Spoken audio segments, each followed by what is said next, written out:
Assalamualaikum warahmatullahi wabarakatuh. Jumpa kembali dengan Suntali Jiwo di channel Maret 27. Kembali kita membahas sebuah dunia perhabiban ya. Kali ini ada sebuah video yang kami dapatkan dari channel Harisut. Disebutkan bahwa ada 4 kasus serius yang sedang mengintai sosok yang disebut sebagai wali. Sosok Habib yang disebut-sebut sebagai waliullah yang pernah didatangi ulama jin. Yang katanya ulama jin tersebut mendatangi Habib ini karena ingin meminta ijazah sebuah amalan ya. Wow, keren ya guys. Ulama jin mendatangi Habib tersebut untuk minta ijazah. Kayaknya punya sekolah jin ini Habib ya. Kemudian si Habib tersebut menjadi kepala sekolahnya. Pas sudah lulus, jinnya itu minta ijazah, luar biasa. Dan juga Habib ini dikatakan bisa membelah diri, ya, membelah diri menjadi 2. Wow, luar biasa ya. Siapa dia? Dia adalah Habib Lutfi bin Yahya. Kita langsung simak apa saja 4 kasus serius yang mengancam sang wali tersebut. Ada 4 kasus yang menunggu Bapak Lutfi bin Yahya yang dikenal sebagai World Sufi Presiden, sebagai Mursyid Torikoh, sebagai Ketua Jatman. 4 kasus tersebut adalah: 1. Fakta dia telah mengubah sejarah berdirinya NU.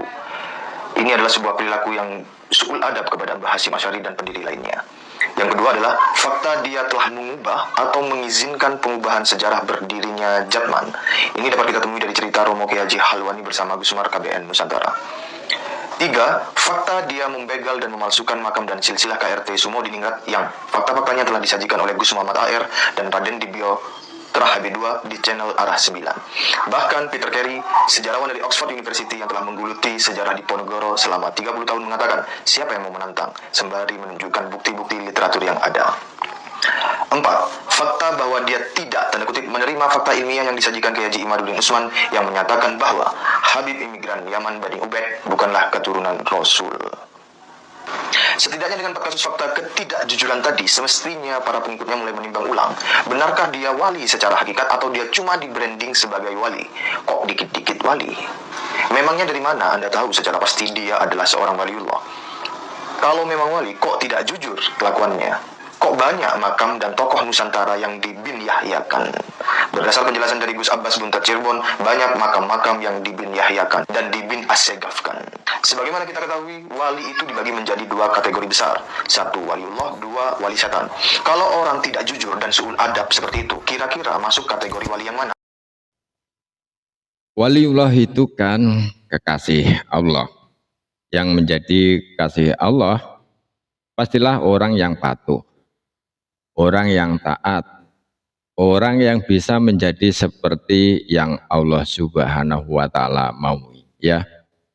Menjalankan apa yang Allah Subhanahu wa taala perintahkan, baik yang dijelaskan oleh Allah di dalam Al-Qur'an maupun yang dijelaskan oleh Nabi kita Muhammad sallallahu alaihi wasallam di dalam hadis-hadis beliau, dan juga meninggalkan apa-apa yang Allah Subhanahu wa taala larang, yang Allah Subhanahu wa taala jelaskan di dalam Al-Qur'anul Karim maupun yang dijelaskan oleh Nabi kita Muhammad sallallahu alaihi wasallam di dalam hadis-hadis beliau, ya.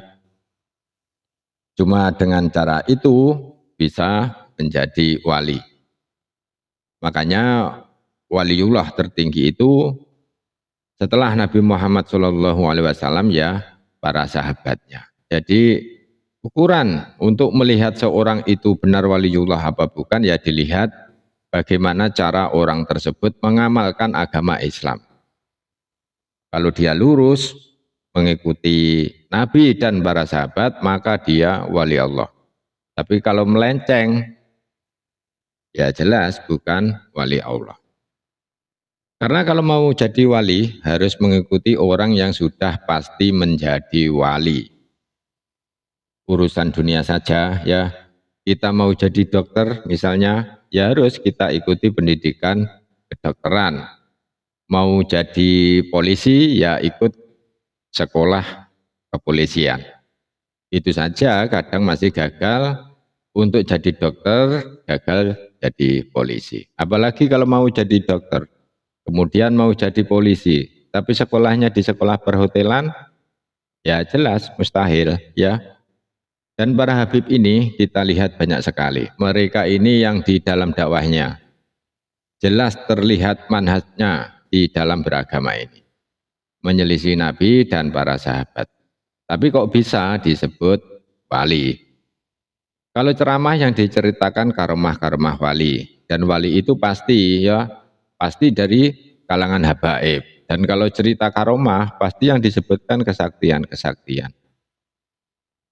Cobalah kalau ceramah itu disebutkan karomah-karomah sahabat Nabi seperti Abu Bakar, Umar, Utsman, Sayyidina Ali, bagaimana mereka ini mengorbankan jiwa dan harta mereka untuk tegaknya agama Islam ini. Kalau memang wali itu kemudian identik dengan karomah-karomah kesaktian, ya sebutkan apa kesaktian mereka. Apa mereka bisa membaca Quran dalam sehari khatam 360.000 kali? Apakah ketika mereka mendatangi kuburan Nabi Muhammad, kemudian Nabi Muhammad keluar mencium lutut mereka? Apakah setelah meninggalnya Nabi Muhammad SAW mereka bisa bertemu dengan Nabi setiap hari dalam keadaan sadar, dalam keadaan terjaga? Apakah mereka bisa sekali duduk bisa selesai membaca surat Yasin 90.000 kali? Kalau memang mereka ini sakti, maka ceritakan kesaktian mereka. Masa setiap cerita tentang karomah selalu yang disebut tentang kesaktian, yang disebut wali dari Yaman? Coba sampaikan, ceritakan, jelaskan kepada jamaah supaya jamaah ini membaca kitab-kitab para wali tersebut yang dari kalangan habaib tersebut. Mana kitab yang mereka jelaskan? Mana kitab mereka yang menjelaskan bagaimana Nabi Muhammad dan para sahabat dahulu? Bagaimana Nabi dan para sahabat berzikir, bersolawat, mengurus jenazah, berziarah kubur? Mana kitab mereka yang isinya syirah Nabi dan para sahabat? Masa cerita wali yang disebut kesaktian-kesaktian? Ya, ada yang baru, anak-anak dari para habaib, masih kecil tahu-tahu jadi wali bisa terbang. Coba, menembus atap. Kalau bapaknya tidak mencegahnya bisa tembus ke langit. Wali apa itu ya? Ditambah lagi ada wali yang terjerat kasus-kasus seperti yang disebutkan di dalam video tadi. Kan sungguh terlalu ya. Dan yang membagongkan, kok masih banyak yang mau jadi jamaahnya. Cobalah berpikir, padahal jelas Allah Subhanahu wa taala mengatakan bahwasannya nanti yang akan selamat dan yang akan masuk surga itu adalah orang-orang yang mengikuti Nabi dan para sahabat. Di dalam surat At-Taubah Allah Subhanahu wa taala mengatakan orang-orang yang terdahulu, lagi yang pertama-tama masuk Islam dari golongan muhajirin dan ansor, dan orang-orang yang mengikuti mereka dengan baik. Allah ridho kepada mereka dan mereka pun ridho kepada Allah. Dan Allah Subhanahu wa taala menyediakan bagi mereka surga-surga yang mengalir sungai-sungai di dalamnya selama-lamanya. Mereka kekal di dalamnya selama-lamanya. Itulah kemenangan yang besar. Jadi jelas, yang disediakan surga itu adalah orang yang mengikuti Nabi dan para sahabat, yang mereka itu jelas kewaliannya murni 24 karat. Ya, Jadi ukuran wali itu bukan sakti. Sekali lagi ukuran wali itu bukan sakti. Semoga Allah Subhanahu wa taala memberikan taufik dan hidayah kepada kita semua. Salam waras, salam akal sehat. Barakallahu fikum. Wassalamualaikum warahmatullahi wabarakatuh.